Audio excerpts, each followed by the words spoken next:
네, 안녕하십니까. 서울시장입니다.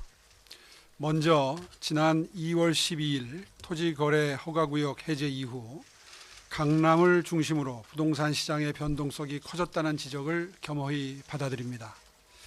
이로 인해서 심려를 끼쳐드린 점 시민 여러분들께 송구스럽게 생각합니다. 사실 토지거래 허가제는 실소유자 중심의 시장 형성을 유도한다는 긍정적인 측면도 있으나 자유거래를 침해하는 반시장적인 규제임은 틀림없습니다. 토호제는 시장 기능을 왜곡할 수 있는 비상처방에 해당하기 때문에 한시적으로 제한된 범위에서만 적용하는 것이 바람직합니다. 그럼에도 불구하고 토호제는 무려 지난 5년간이나 유지되어 왔습니다. 토호구역으로 묶인 지역에서는 실거주가 가능한 경우에만 거래가 허용되었습니다. 매수자는 선택의 제한을 받고 매도자는 재산권 행사에 어려움을 겪어야 했습니다. 또한 토호구역 지정으로 인해서 주변 지역으로 수요가 몰리는 이른바 풍선 효과로 반포 등 일부 지역의 집값이 급등하는 부작용도 있었습니다. 이와 같은 문제를 고려하던 중 규제 철폐 시민 대토론회에서 토호구역 해제에 대한 요구가 다시 제기되었습니다. 당시 주택가격은 안정세였고 거래량도 급감하고 있었으며 시장 위축까지 우려하는 목소리가 커지고 있었습니다.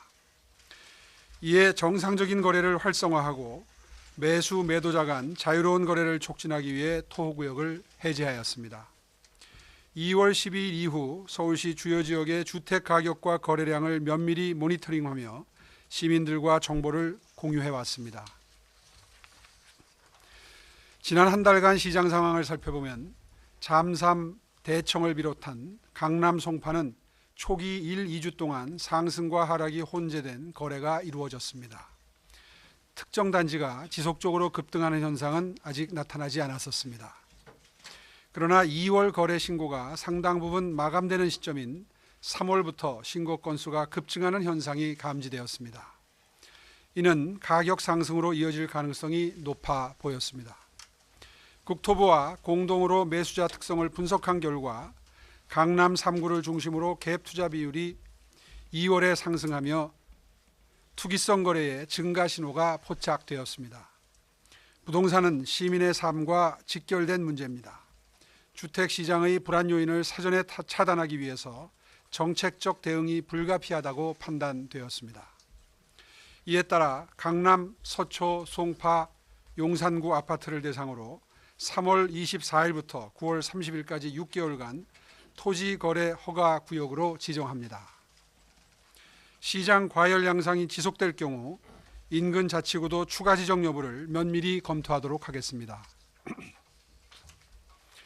끝으로 저는 여전히 주택시장이 자유시장 원리에 따라 움직여야 한다고 생각합니다. 그러나 독점이나 투기 등으로 시장이 왜곡될 경우 정부의 개입이 필요합니다. 토호제와 같은 반시장적 규제는 불가피할 경우에만 최소한으로 사용해야 합니다. 이번 조치도 이러한 원칙에 따른 것입니다. 앞으로도 규제 혁파 등을 통해서 민간 차원의 주택 공급을 확대하는 한편 시장의 비정상적인 흐름에 대해서는 단호하게 대응해 나가도록 하겠습니다. 감사합니다.